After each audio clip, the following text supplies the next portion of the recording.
I'm at Costco in Wichita, and I just felt like talking to Caitlin because Caitlin, I don't know about you. Like, I don't follow all your videos. You don't follow all of mine, but I'm still just like working my way through President Nelson's talk, and I think I still probably have like 3, maybe 4 more videos to do on that talk. And there's so many more that I want to hit up. Like I want to do Elder Stevenson's about the next decade. Yep. I did touch on President Oak's talk because we talked about the temporary commandments, and so my video today actually talked about that a little bit. Yeah. But what have you been doing on your channel? And like, do you feel like you still have a lot more to cover? I feel like there is just like an endless sea that we can explore here. Like Yeah. the general conference was so amazing, and I'm still in shock about like all the good things that happened. But yeah, so I actually just did a video on the next decade, that one, and just kind of talked about that. Um, I still feel like I can go over so many things about President Nelson's talk. Oh yeah. The like the whole thing was just amazing. But yeah. Mindy's here from Temples of Jesus. Hi, Mindy. Hey, And Mindy. September Menzia. Both of them are waving. I talked to Mindy today, Caitlin, and she has an idea for a video for us to do together that has to do with the section 109 of the Doctrine and Covenants. And she kind of like looked back at it and realized that a lot of what was said in that dedicatory prayer for the Kirtland Temple was brought up in this general conference. And so Interesting. if you're game, maybe we can do that. I told her Heck probably yeah. like in November, but Let's do it. have you like made your way into the comments section, or not the comments section? That's YouTube speak. The footnotes of some of these general conference talks. Yeah, so I watched your video this morning about the footnotes, and yeah, I mean, just what they put in the scriptures that it takes you to, and not just the one scripture that they'll reference, but it seems like even the chapters of where they're referencing. It's like if you just read kind of the scriptures and whatever, uh, it's cool. But I Yeah. told you, so I was telling Jared, we talked on the phone the other day when I was telling you that Emily Bell Freeman had kind of said, like, you guys study the footnotes. Uh, she just kind of like said, if you want to know really what they're trying to get at, study the footnotes. So I want to like look into that because I'm sure that because I know that I've heard that before her. I know that, but I don't know where. But I know that people have said, like general authorities have said, study the footnotes. yeah. But there really is a lot of deep stuff and meat in the footnotes. Like for example, the video I did today was talking about President Nelson's talk about the New Jerusalem and Old Jerusalem, and he included stuff that's totally applicable to the second coming. What's going to happen in Old Jerusalem at the time that Christ comes with the splitting in the Mount of Olives, and then the New Jerusalem being in Missouri. He specifically included that verse, and anyway, that's all included in the video that I did earlier today.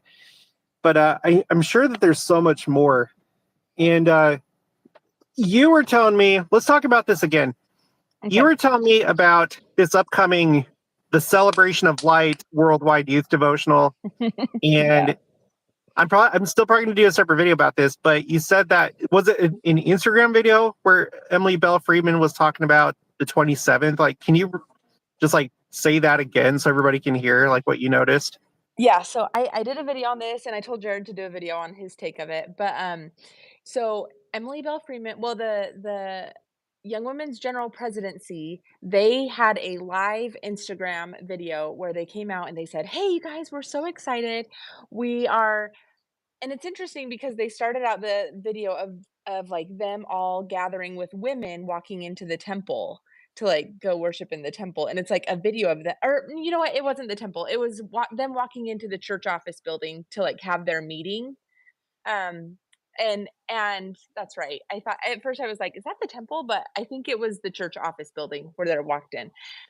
But anyway, they talk about how they're having this celebration of light. It's a youth devotional with both young men, young women, and they recorded this devotional last April right after General Conference. So they left General Conference, they got on an airplane, and they flew to Palmyra, New York, so that they could be in Palmyra during the eclipse.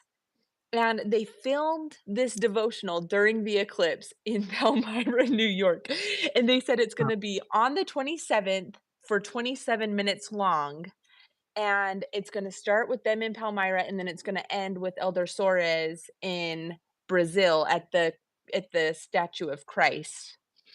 Okay, so So I never like know exactly how to say it. The Young Women's General President, as well yes, as I think his name Stephen Lund. is yeah, is it Stephen J or Stephen L Lund or whatever? Okay, Stephen I Lund, don't who know. is the Young Men's General President.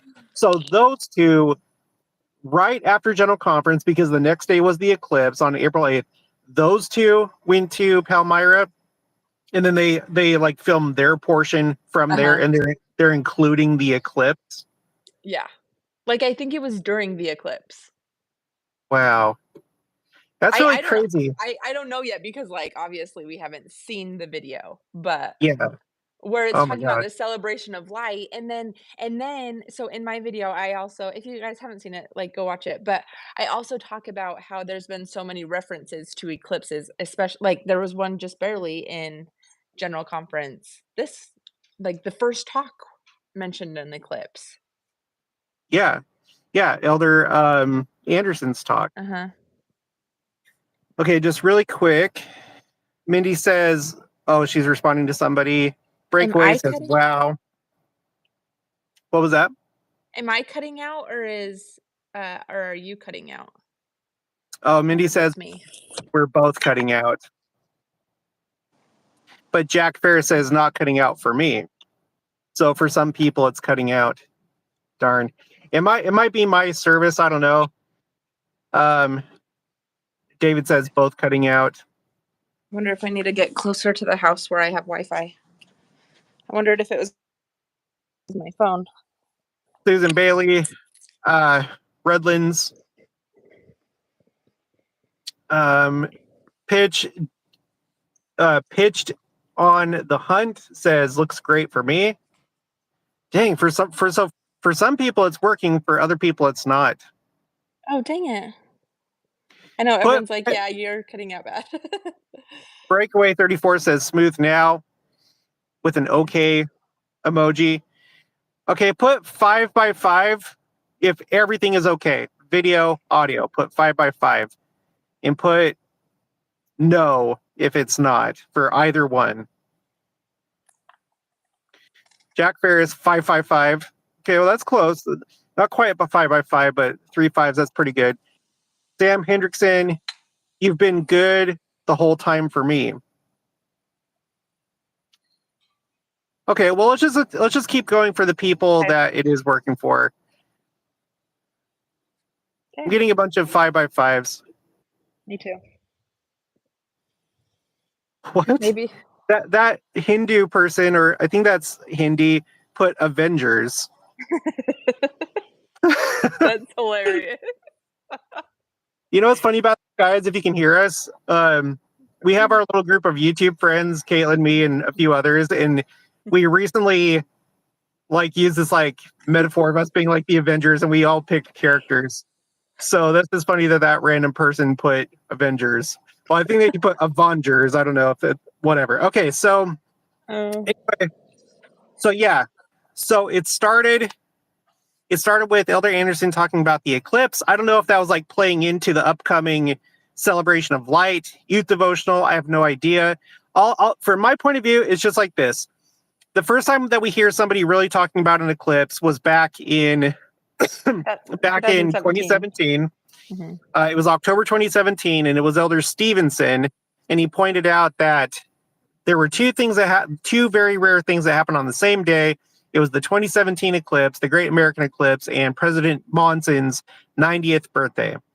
And then after that, it was pretty quiet as far as eclipses go. And then the first talk of this conference, Elder Anderson, talking about the eclipse and using the same exact metaphor, how we can allow distractions or worldly things to block out the Savior in our lives. And now they're going to be doing the Celebration of Light youth devotional, and that's like, I guess, like the main metaphor that they're using for that. And it seems that they filmed in Palmyra and they were there for the eclipse. And that was at the same time that I was at the Kirtland Temple for the eclipse. So that's kind of cool. I had no idea that they were doing that. So I can hear you just fine, but everyone's like, "The sound yeah, is I can hear you terrible." too. So, It seems like half the people are able to hear us fine and half aren't. So I don't know. yeah.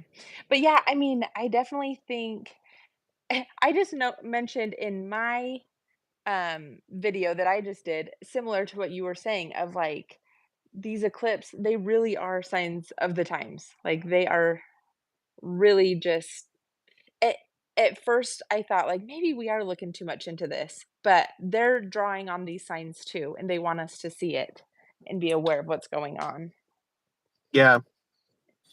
I was super interested in that part where you said that she pointed out that it was 27 minutes long because that's such a random thing.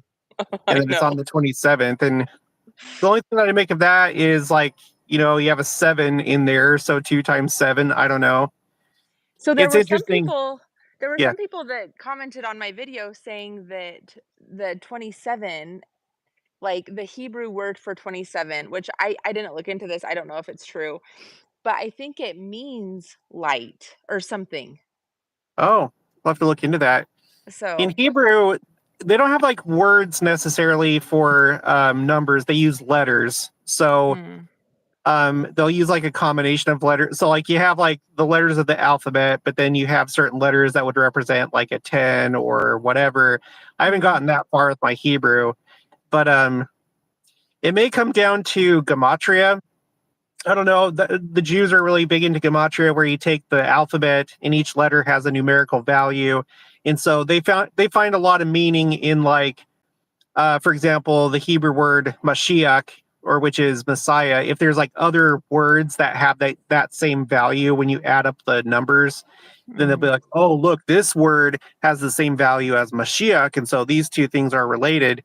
So I don't know if like that's whoever said that may be referring to gematria. Not sure, Okay, okay.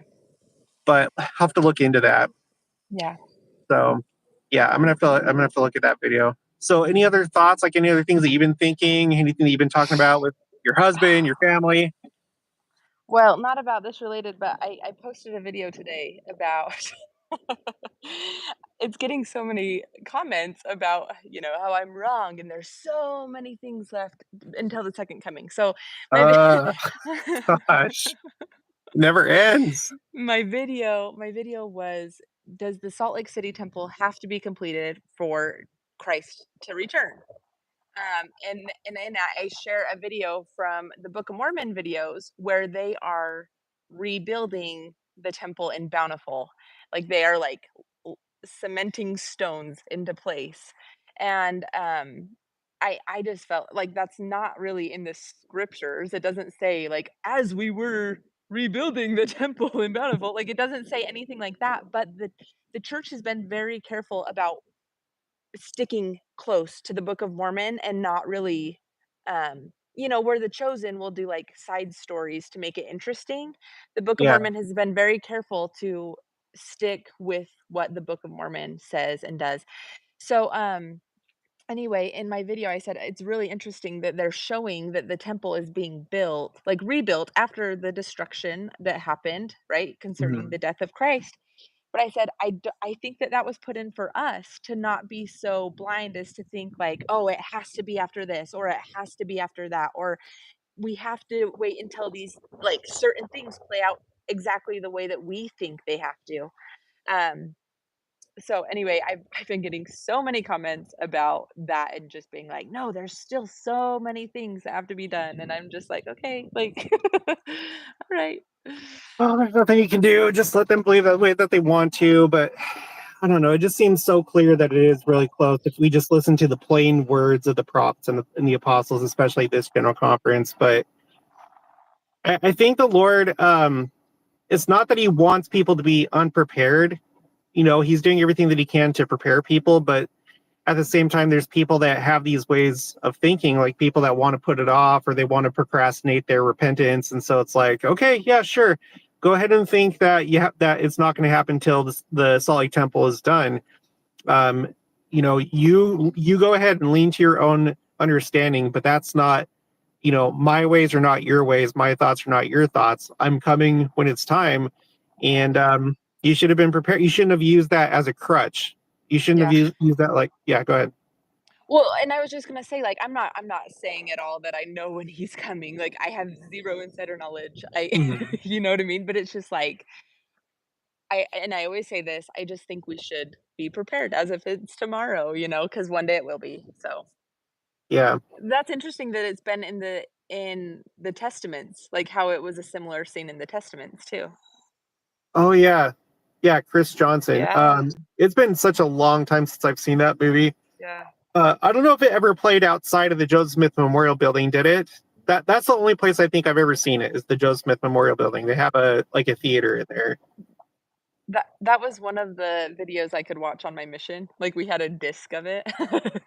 Yeah. Yeah. But, I, I it's remember funny. that. I don't know that we on my mission, I don't remember having testaments, but there was like a new um like Joseph Smith in the First Vision, like we played that a lot.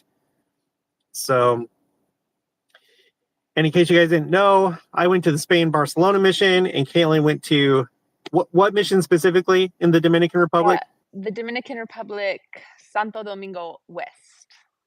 Okay. How many missions are there or were there when you went?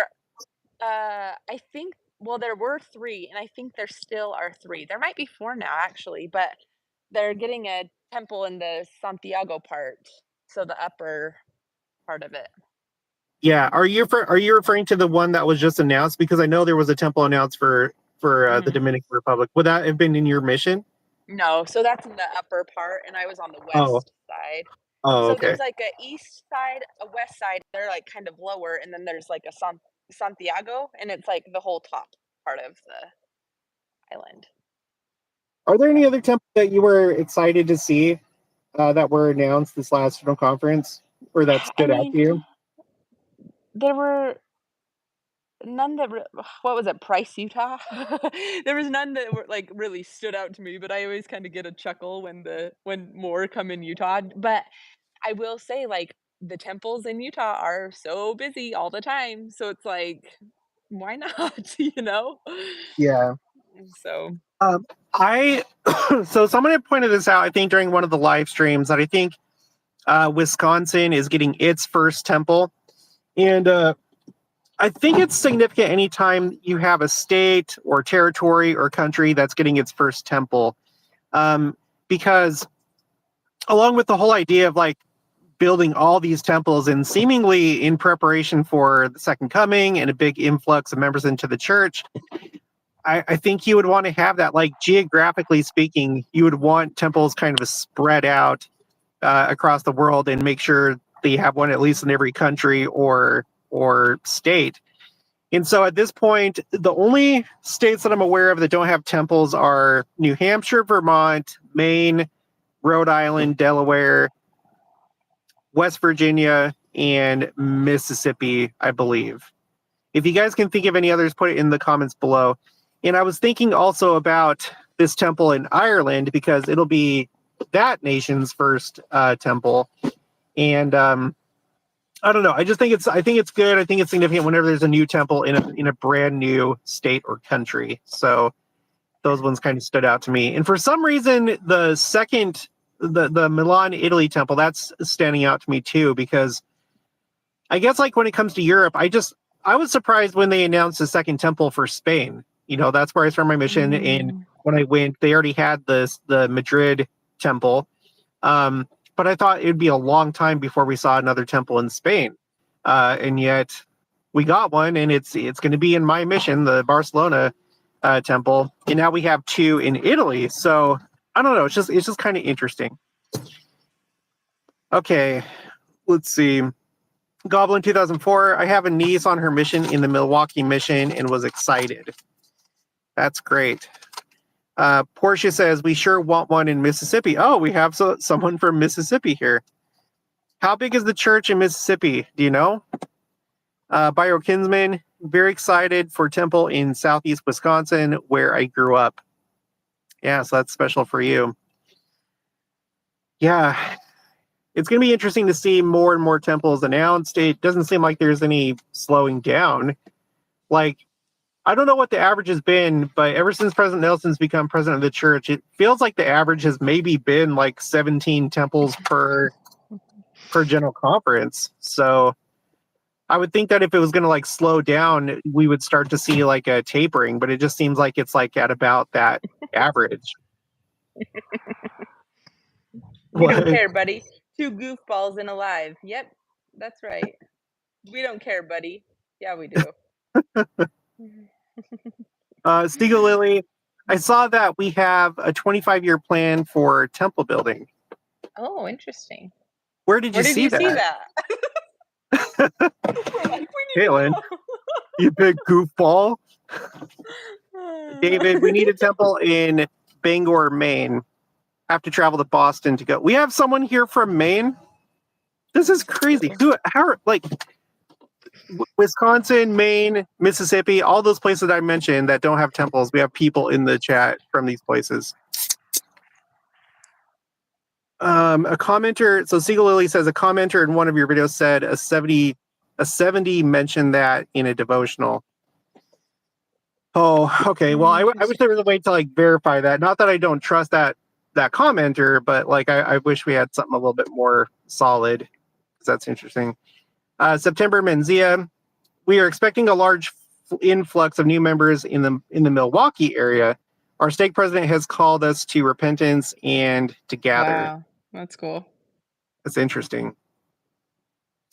You know, I don't know. Have you ever heard anything like this, Caitlin, where there'll be kind of like a prophecy for your one area where it's like the day's going to come when each one of these wards is going to become a stake? Like I've heard that in the area that Oh. I'm in.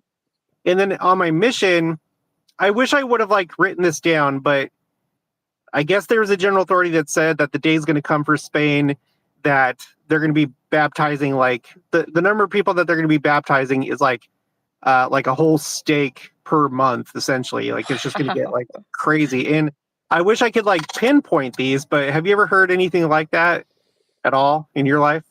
I haven't really heard that. My stake president where I currently live, and he's currently our stake president, a few stake conferences ago, he said, I had this strong impression one day, because they were making, like, the stake mission plan. They said there are 8 souls in our stake boundaries that are waiting to, like, hear the gospel and be baptized. And so, like, he's like, "We need to seek out those 8 and find them," because it was a very distinct number, and it was just, like, kinda cool that's Yeah.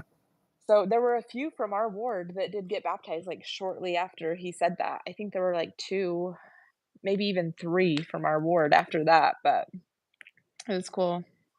All right. So I have a question for you. Maybe you talked about this, maybe you didn't in your video. So Elder Stevenson talked about the 2034 Olympics in Salt Lake, the Winter Olympics. Do you think, so I'm of the opinion that the second coming could happen anytime, and that we'll Yeah. just be like, oh my gosh, I didn't realize that prophecy was fulfilled that quick. It didn't happen the way that I thought. So let's say that it did happen within the next 10 years before the Olympics. Do you think that there still would be an Olympics? Oh, yeah, so I talked about this in one of my videos, and I was telling my husband the other day, and he's like, "Yeah, maybe," but I'm like, "I think it's a cool thought." I thought, "How cool would it be if we had Olympics with, like, resurrected bodies?" Like, if Olympians who had been Olympians like, not competed, but, like, showed off their resurrected bodies of, look at what I did back with my old body, and look at what I can do now with a perfected body. So I guess like that would be like the main Olympics, and then all the rest of us in mortality would now be the new Special Olympics.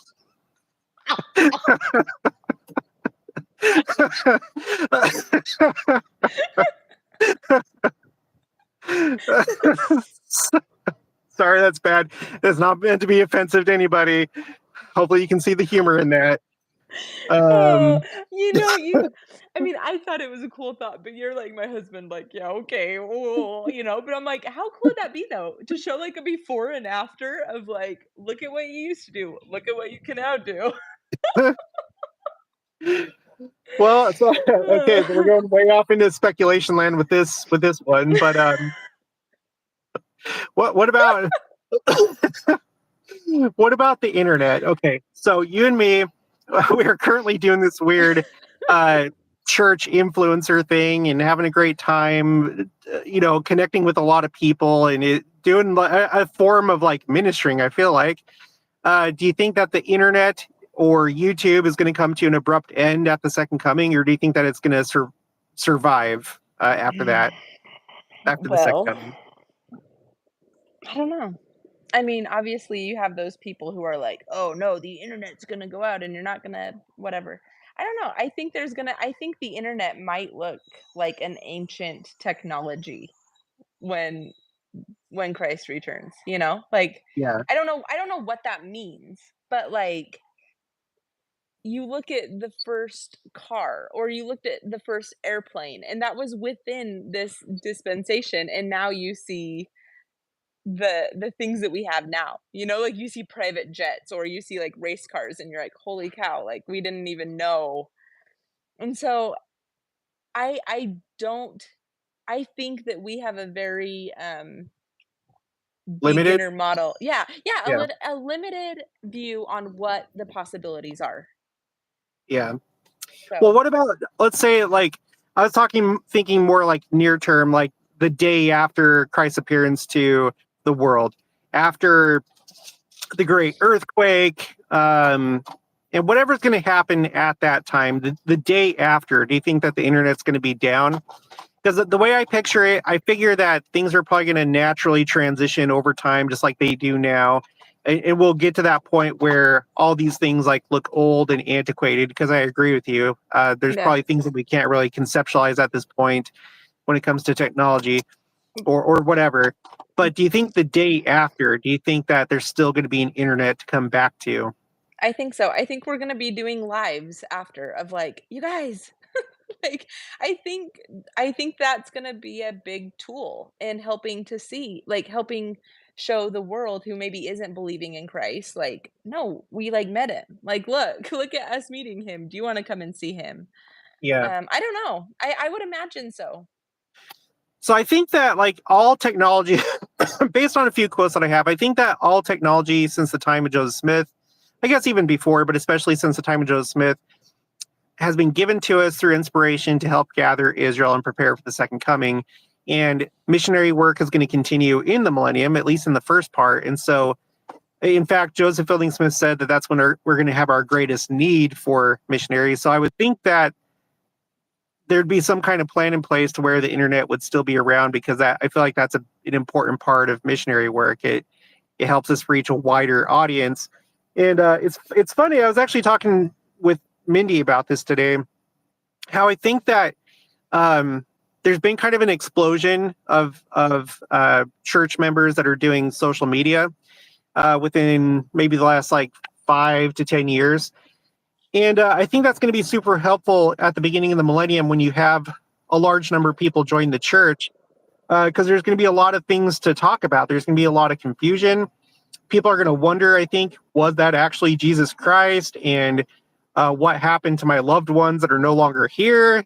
Because there was this crazy burning event that just took place, and now the world's been depopulated. There's going to be a lot of like issues and things to talk about. So I feel like there'd be no better time to have something like the internet and people that can get on and bear their testimony and help clarify what just happened and what's going on right now and how do we move forward. You know, I agree. Yeah, I agree. so I don't. As far as like the company, Alphabet, Google, YouTube, all those companies, like those, whatever that own YouTube. I don't know how things are going to go with like, because again, there's going to be this large depopulation, and like, is the industry going to be able to continue the way that it is right now? Will YouTube go away? Will there be enough people to man the internet? Like, those are like questions that I have, but I guess we're not going to know until we actually get there. Anyway, I need to go right now. Jenica's back, but I just wanted to do a quick live stream with you. And everybody, make sure to subscribe to Caitlin's channel. If you don't know, it's Anticipating Christ's Return. It's not in the description box of this video because I wasn't able to do that quickly, but she's on my featured channels playlist. Again, the name is Anticipating Christ's Return. So make sure to subscribe to her. But that's me for this one. And if you haven't subscribed to mine, make sure to subscribe. Like this video if you liked it. I'm sorry that the signal wasn't very good, but there's not much we could do about that. Leave your thoughts and opinions in the comments below if you're watching this after the fact, and make sure to share it. And I'll talk to you guys later. Thanks. Bye.